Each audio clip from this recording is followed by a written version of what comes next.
BFM TV. Tout de suite, l'invité du jour, il vient de provoquer un immense tollé. C'était hier à l'ouverture du procès en appel de l'assassinat de Samuel Paty. L'un des avocats des accusés a affirmé que l'enseignant, assassiné en 2020 par un islamiste, avait, je cite, discriminé ses élèves musulmans pendant plusieurs années. Défense jugée immonde, indigne par la famille de l'enseignant. Bonsoir Francis Vuillemin. Bonsoir. Cet avocat, c'est vous. Vous nous direz dans un instant si vous vous êtes trompé, si vous regrettez les propos que vous avez tenus. Sûrement pas. Hier, vous nous expliquerez pourquoi, en tout cas, si vous voulez bien. Bonsoir Émilie Frèche. Bonsoir. Vous êtes autrice, réalisatrice, vous avez couvert le premier procès Paty pour l'hebdomadaire Le Point. Vous y avez consacré un livre, une pièce de théâtre et un autre livre, Un séisme, qui sort demain, je crois, chez Albin Michel. Bonsoir Mathias Tesson. Bonsoir. Journaliste police-justice à BFM TV. Vous avez suivi le premier procès et le deuxième qui vient de commencer hier. Maître, d'abord, je disais, vos propos provoquent un émoi considérable, indécent, indigne, c'est ce qu'ont dit les sœurs de Samuel Paty, les avocats de la famille également, qui estiment que, en disant ça, vous justifiez quasiment son assassinat. Vous ne regrettez pas, vous ne présentez pas d'excuses? Je ne regrette aucun de mes propos. Je les réitérerai bien sûr en cours d'audience, puis en plaidant à la fin. Présenter des excuses encore moins. Je ne fais que dire la réalité du contenu de ce dossier. C'est-à-dire qu'on dit depuis le début que monsieur Abdelhakim Sefrioui, mon client... Votre client, le prédicateur qui a harcelé en ligne... Le prédicateur, c'est son appellation médiatique. Je dirais que c'est un musulman conservateur et un défenseur des droits civils des musulmans. Je le présenterai comme ça. Qui a fini sur un assassinat. On dit qu'il s'est emparé de cette affaire sur la base des mensonges d'une jeune élève qu'on va appeler Zora, car elle était mineure. L'élève qui a avait affirmé menti, avoir été là ce jour-là, qui n'y était pas. Qui n'y était pas. Ouais. Mais le problème, c'est que cette jeune élève, elle n'a menti que sur un point, c'est-à-dire son absence ce jour-là. Mais sur ce qui s'est passé au moment de ce cours, elle n'a pas menti, à savoir que Samuel Paty, après avoir montré 3 caricatures de Mahomet parfaitement acceptables à l'ensemble de la classe, et avant de montrer une 4e caricature obscène, aux limites de la pornographie, disait aux élèves musulmans, et ça, une vingtaine d'élèves le disent dans le dossier, mais ça, c'est dit par personne d'autre que moi, disait aux élèves musulmans, en 2020, en 2019, en 2018, en 2017, sur plusieurs années, face à plus de 200 élèves, dont 20 viennent témoigner, qui ont été entendus par la police, il disait, les élèves musulmans, levez le doigt. Mais ça, vous l'avez vu où, maître? Dans le dossier. Alors, c'est ce que je vais plaider. Pour ensuite les inviter, leur suggérer, les inciter à sortir de la classe. Vous pouvez... Et à partir du moment... C'est ce qui a été dit lors de la première audience. Maître, pardon. Vous croyez que j'invente ça? Je me permettrais de dire des choses aussi graves. Si je peux me permettre. C'est-à-dire que quand il dit ça, si je peux me permettre, c'est important de le préciser. Il signe la discrimination. C'est une évidence. C'est le texte 225-1 du Code de procédure pénale. Il a été dit au premier procès, maître, et je vais donner la parole à Émilie Frèche dans un instant, que Samuel Paty, avant de montrer ses caricatures, avait demandé aux élèves, sans prononcer le mot musulman... Il prononce le mot musulman, termine simplement. 20 élèves le disent. Mais alors, ça, je ne sais pas où vous l'avez vu. Je le démontrerai au procès. Et qu'il a été, je termine simplement, et qu'il leur a été demandé, pour ceux qui pourraient se sentir offensés par ça, de se boucher les oreilles ou de quitter la classe. Ça, pour vous, c'est de l'islamophobie. Alors... Qui a parlé d'islamophobie? Est-ce que j'ai dit que Samuel Paty il était a discriminé raciste? ses élèves musulmans? Est-ce que j'ai dit que Samuel Paty était raciste? Jamais. Est-ce que j'ai dit qu'il était islamophobe? Jamais. Est-ce que j'ai dit qu'il méritait ce qui lui était arrivé? Jamais. Je dis que c'est toute la complexité paradoxale de ce dossier d'un prof qui n'est ni raciste ni islamophobe, mais qui, sous prétexte de protéger ses élèves, leur demande de lever le doigt. Qu'est-ce qu'on aurait dit s'il avait dit les catholiques levez le doigt, je vais montrer Jésus-Christ caricaturé? Qu'est-ce qu'on aurait dit s'il avait dit les élèves juifs levez le doigt, je vais vous montrer Moïse dans une situation obscène? Qu'est-ce qu'on aurait dit? C'est-à-dire qu'il dit qu'il les protégeait en faisant ça, sauf qu'un cours c'est fait pour être entendu par tous les élèves. C'est de la discrimination. Mais j'ajoute, et pour terminer, que ceci ne doit pas occulter ce qui est l'axe essentiel de la défense. Les axes essentiels de la défense, et il n'y a pas de changement de stratégie, on ajoute un élément pour éveiller les consciences sur cette affaire, c'est que M. Abdelhakim Sefrioui n'avait aucun lien avec le terroriste, aucun contact. Le terroriste n'a pas vu sa vidéo. Alors, juste un mot, le terroriste n'a pas vu sa vidéo. C'est pas une plaidoirie. Et quand il publie sa vidéo, le terroriste a tous les éléments. Le terroriste a tous les éléments qui lui ont été donnés par WhatsApp, par d'autres personnes. Je ne vais pas faire le président du tribunal, on n'est pas là. Mais ce que je veux dire, c'est que... en tout cas, je suis là pour distribuer la parole. La discrimination, oui, mais je la prends quand même. Non, je vous la coupe. Je vous la coupe parce que ce n'est pas une plaidoirie. C'est un aspect de la défense Maître Vuillemin. qui sera déroulé sur bien d'autres On a aspects, compris. vous verrez, on est juste le deuxième jour du procès. Mais On a Maître compris. Vuillemin, Mathias Maître Tesson Vuillemin, qui a assisté au procès. dans l'ordonnance de mise en accusation, qui est le document qui résume un petit peu l'enquête. Il y a des témoignages contradictoires à ce que vous évoquez. Donc moi, je vais citer par exemple une assistante de vie scolaire qui a assisté à l'un de ses cours, et qui dit Samuel Paty a indiqué à ceux qui ne voulaient pas sortir, et ça c'était pour toute la classe, qu'ils pouvaient aussi cacher leurs yeux. Elle insistait en disant que ça a été fait d'une façon très correcte et absolument pas discriminatoire. On a la principale du collège aussi, qui retranscrit un échange qu'elle a eu avec le professeur Samuel Paty, disant que, s'il le souhaitait, ses élèves, sans distinction et pour les protéger, ils pouvaient sortir dans le couloir. Il avait bien insisté sur le fait que cette proposition s'adressait à toute la classe. Moi, ma question, elle est simple, maître. Pourquoi ce que vous évoquez là, ça n'a pas été évoqué en première instance, et pourquoi aujourd'hui les avocats des parties civiles disent ça n'existe pas dans le dossier? Alors, d'une part, ça n'a pas été évoqué en première instance parce que je n'étais pas avocat en première instance et que je débarque dans le dossier, que je constate ceci et que le silence a été assourdissant sur cette question. Vous êtes en train de nous dire, maître, on a caché des choses pendant 5 ans. Mais pas caché, il y a un tabou. Mais il y a un tabou. Mais vous savez, quand je vais sortir, il y a un tabou parce que l'horreur de la décapitation de Samuel Paty. Les juges d'instruction ont caché des témoignages. Mais non, les juges d'instruction, ils ont interrogé les élèves. Je vous dis que c'est dans le dossier. Vos prédécesseurs avocats, je ne sais pas combien ils étaient, n'ont pas vu ça dans le dossier. Ils ont essayé d'introduire ça dans le débat de première instance. Ils m'ont dit que c'était impossible. C'était des hurlements. Sauf que moi, j'ai pas froid aux yeux. Je me moque de l'opinion comme de ma première chemise. Et j'introduis cette chose. Et quand Monsieur Tesson m'invoque le témoignage d'une assistante de vie scolaire, moi, j'en invoquerai 20 d'élèves qui disent noir sur blanc. Ils nous demandaient de lever la main. Émilie Frech, mais je le répète, ce n'est pas l'axe essentiel de la défense, qui ne doit pas occulter tout le reste. Aucun contact avec Anzorov de M. Sefrioui. Pas de lien causal pénal avec ce qui est arrivé, car sa vidéo est arrivée tardivement, quand M. Anzorov avait toutes les informations. Mais pourquoi c'est important de le dire pour la défense de M. Sefrioui? Que la discrimination existait, même si Samuel Paty n'était pas raciste, même s'il n'était pas islamophobe. C'est important, pourquoi? Parce que l'arrêt de condamnation de M. Sefrioui pour une association de malfaiteurs terroristes est à 15 ans, alors qu'il n'est pas terroriste, il n'a aucun lien avec le terrorisme. Il a exprimé une opinion face à une discrimination. Eh bien, il n'est pas concevable qu'on puisse dire, comme l'a dit la première cour, que M. Sefrioui s'était emparé d'un mensonge qu'il avait manipulé. Maître, je vous interromps. Maître, je vous interromps, pardon, parce que... C'est sur sa Maître, pardon, on n'est pas au tribunal. C'est sur sa présence. On n'est pas au tribunal. Mais Zema n'a pas menti sur la discrimination. On n'est pas au tribunal. Je voudrais donner la parole à Émilie Frech. Je rappelle que vous avez couvert pour Le Point les 8 semaines du premier procès Samuel Paty, que vous y avez travaillé pendant des mois, que vous entendez les propos aujourd'hui de cet avocat, de Maître Vuillemin. Quelle a été simplement votre réaction hier lorsque vous avez entendu cette stratégie de la défense ?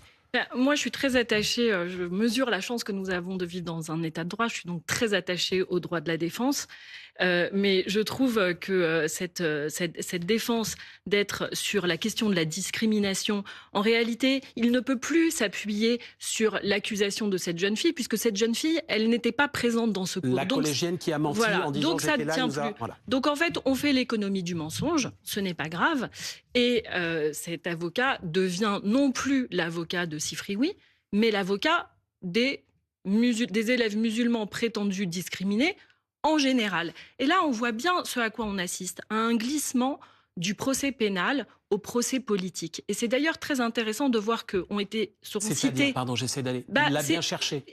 Oui, non, et non, Pardon, vous me permettez de terminer. Je vous en prie, Émilie Frech. Je vous laisserai répondre après. Si je ne peux pas parler... Allez-y. Vous pouvez... Émilie Frech. Monsieur, vous pouvez me laisser la parole au lieu de m'aboyer dessus. Vous pouvez, au lieu de m'aboyer dessus, il y a en fait un procès politique qui est mené, qui était celui de Sefrioui dans la cabale qu'il a menée, pour dire que la République est raciste de manière systémique en réalité. Et c'est pour ça qu'ils font citer à comparaître comme témoins Laurent Nunez et Dupond-Moretti vendredi. Moi, je considère que vous êtes un révisionniste, monsieur. Vous êtes un avocat révisionniste. C'est pour ça que j'ai écrit ce texte. Parce qu'il y a dans un séisme tout ce qui a été dit en première instance. Et votre ligne de défense, monsieur, elle est un bras d'honneur au parti civil, mais elle est surtout une insulte aux familles musulmanes qui ont refusé de céder sous la pression de Brahim Chnina. Il faut savoir que Brahim Chnina, le vendredi 9 octobre, est allé au jardin d'enfants pour dire aux mamans: vous êtes des mauvaises musulmanes, vous ne voulez pas témoigner. Le problème dans cette affaire, ce n'est pas la discrimination, c'est le blasphème. Samuel Paty a été décapité à cause des caricatures. Et vous le savez, comme les journalistes de Charlie Hebdo avant lui. Donc c'est un jeu en cascade. Je vais vous dire, on a retrouvé dans le portable de la femme de Brahim Chnina un message d'une de ses amies juristes qui disait « Il faut être plus malin ». Il ne faut pas aborder les caricatures, il ne faut même pas en parler, il faut tout miser sur la discrimination. Et en fait, vous refaites le procès en islamophobie de Samuel Paty. C'est l'assassiner une deuxième fois, c'est fragiliser la République. Simplement, vous faites partie de cette République. Et peut-être qu'un jour, ce sera vous la prochaine victime. Alors, vous l'assassinez une deuxième fois, vous oui, bien sûr. Non, c'est pas mon intention de l'assassiner une deuxième fois, c'est de défendre avec un dossier judiciaire que moi je connais. Vous êtes un révisionniste. À la différence de madame qui travaille sur les journaux en assistant à quelques audiences. Oui, moi, ça fait 3 mois que je travaille sur un dossier. Pendant cette semaine, vous débarquez, vous n'y étiez pas en première audience. Facilement. Et vous pouvez crier. Je balaie l'argument facilement. Parce que Mathias Tesson, comme Émilie Frêche, était au premier procès. Ah non, mais Mathias Tesson, je ne l'ai pas visé par ma main. Oui, non, mais moi, j'ai le droit de préciser ce que je veux. J'ai un grand respect pour lui. Mais je dis simplement... Et que vous n'étiez pas au premier procès. Je dis, bien sûr. Vous n'étiez pas là. Moi, j'y étais pendant cette semaine. Cette semaine d'audience. Mais je vais vous donner la parole dans un instant. Juste un mot sur ce qu'il avait dit par Émilie Frêche. Non, je reviens au fait, Mathias Tesson. Si vous voulez. Non, maître, pardon. Non, maître, pardon, je vous donnerai la parole dans un instant, je vous promets. Pardon. Non, mais si je vous dis non et que vous prenez la parole... Que vous réécrivez l'histoire. Mathias Tesson... Vous réécrivez l'histoire, monsieur. Vous réécrivez l'histoire. Le problème, c'est le blasphème. Mais pourquoi vous me faites comme ça, en fait? Mais pourquoi vous êtes aussi vulgaire, monsieur? Je m'adresse au juge, moi. S'il vous plaît. Mais alors pourquoi? Mais alors vous savez quoi? Faites votre métier, allez en cour d'assises. Qu'est-ce que vous faites sur un plateau de télévision? Les juges à qui je m'adresse connaissent le dossier à la différence de vous. Sur un plateau de télévision. Et ils savent que je dis pas n'importe quoi. S'il vous plaît, Mathias Tesson, qu'est-ce qui dans le dossier, dans l'instruction, dans le premier procès, peut laisser penser et laisser dire à l'avocat aujourd'hui de M. Sifreoui qu'il y a eu discrimination de la part de Samuel Paty contre certains de ses élèves? On va attendre de voir ce que vous allez produire à l'occasion de cette audience en appel. Mais ce qui est factuel, c'est de dire que ça n'a pas émergé en première instance que Maître Vuillemin affirme. Ce qui est factuel aussi de dire, c'est que il y a un ensemble de témoignages corroborés qui indiquent que Samuel Paty, faisait preuve de bienveillance à l'occasion de la projection de ces caricatures et qu'il ne désignait pas les musulmans comme Maître Vuillemin semble le savoir en ayant connaissance de certaines pièces qui n'ont pas été évoquées jusqu'à présent dans ce dossier. Je ne sais pas, je ne les ai pas vues ces pièces, donc je ne peux pas en authentifier la véracité. Mais il y avait finalement une espèce de, comment dirais-je, d'ensemble de témoignages, indiquant que Samuel Paty faisait preuve de bienveillance à l'égard de ses élèves et qu'il pouvait, justement dans le souci de ne pas les choquer et sans aucune distinction, proposer à ceux qui le souhaitaient de se cacher les yeux, de se dissimuler le visage ou peut-être de sortir dans le couloir pour ne pas être choqués. Voilà ce qui ressortait à l'époque de la première instance. Je voudrais vous lire une réaction, Maître, simplement à votre phrase. Mais j'aimerais bien répondre quand même à une chose. Je vais d'abord. Ce serait bien. Une réaction, c'est celle de Michael Paty, qui a perdu son frère il y a 5 ans. Michael Paty qui dit aujourd'hui, Abdelhakim Sefrioui, votre client, cherche son heure de gloire. Il a trouvé l'avocat qu'il lui fallait. Tout cela sert à un projet plus large, banaliser ce qui est arrivé à mon frère. Notre objectif est clair, poursuit-elle, ne pas entrer dans son jeu, tenir et autant que possible ridiculiser son argumentaire. Il faudra être prêt à entendre des ignominies. Alors, ridiculiser mon argumentaire à l'audience, ça va être difficile. Et les magistrats qui m'entendent savent très bien que je parle sérieusement de pièces sérieuses. Quand il est dit tout à l'heure que mon client aurait fait fi du mensonge de Zena, mais pas du tout. D'abord, il ne savait pas que c'était un mensonge. Deuxièmement, il a interrogé des élèves. Troisièmement, il a appelé, des parents d'élèves l'ont appelé. Il a édicté une fatwa numérique, monsieur. Et votre client tous lui ont dit qu'il demandait à des élèves musulmans de lever le doigt. Les juifs levaient le doigt, les catholiques levaient le doigt, les homosexuels levaient le doigt. Mais vous mentez, au nom de quoi votre client est allé interroger des familles? Parce que lui, c'est un militant des droits civils des musulmans. Il avait déjà été dans des collèges. Et donc il fait le travail de la police. C'est le porte-parole du Hamas. Non, c'est un militant. Il a le droit de défendre des droits. C'est le porte-parole du Hamas. Et quand il a dit tout à l'heure que c'était pour attaquer la République qu'on voulait faire citer Dupond-Moretti, Laurent Nunez, mais pas du tout. On fait citer Dupond-Moretti, pourquoi? Parce qu'il était garde des Sceaux et qu'il a dit en 2020, en tant que garde des Sceaux, que l'état du droit ne permet pas d'intervenir contre Abdelhakim Sefrioui et que sa vidéo n'était pas judiciarisable. Il a même fait passer une loi, un amendement Paty pour réprimer ce type de comportement qu'on voudrait rétroactivement appliquer à notre client en lui donnant 15 ans de prison alors que c'est prévu 3 ans. Mathias Tesson. C'est ça qu'il faut comprendre. Pourquoi l'association de malfaiteurs terroristes, c'est une qualification liberticide. Vous ne mesurez pas à quel point, en fait, pour revenir sur vos accusations grave de discrimination envers Samuel Paty, pourquoi dans ce cas-là il n'y a jamais eu de plainte de parents d'élèves contre Samuel Paty pour les faits que vous alléguez aujourd'hui? Ils ont fait des démarches auprès de Madame Chouillard. Pas de plainte. Mais des plaintes auprès de l'administration nationale, de l'éducation nationale. Vous verrez qu'il y en a des requêtes. Vous verrez, ça s'étale sur plusieurs années. Mais c'est pas le lieu en fait. Le procès des institutions, il aura lieu devant l'administration, devant le Conseil d'État. Pas en cour d'assises. C'est les complices qui sont jugés aujourd'hui. Je vous donne un exemple. Il y a une dame qui s'appelle Priscilla Mangel qui était au contact du terroriste, qui l'a chauffé, qui lui a donné les coordonnées de Samuel Paty, qui l'a incité au crime. Elle a été condamnée à 3 ans avec sursis pour provocation au terrorisme. Et nous, notre client, qui ne connaît pas ce terroriste, jamais de contact, qui a fait une vidéo postérieure à la connaissance par le terroriste de l'adresse de Samuel Paty, etc., il se prend 15 ans de prison pour association de malfaiteurs terroristes. Je vais vous dire ce que c'est, cette association de malfaiteurs terroristes, élargie par la jurisprudence. Ça veut dire à la communauté musulmane, fermez-la quand vous êtes piétiné. Fermez-la. Vous faites le jeu du séparatisme islamiste.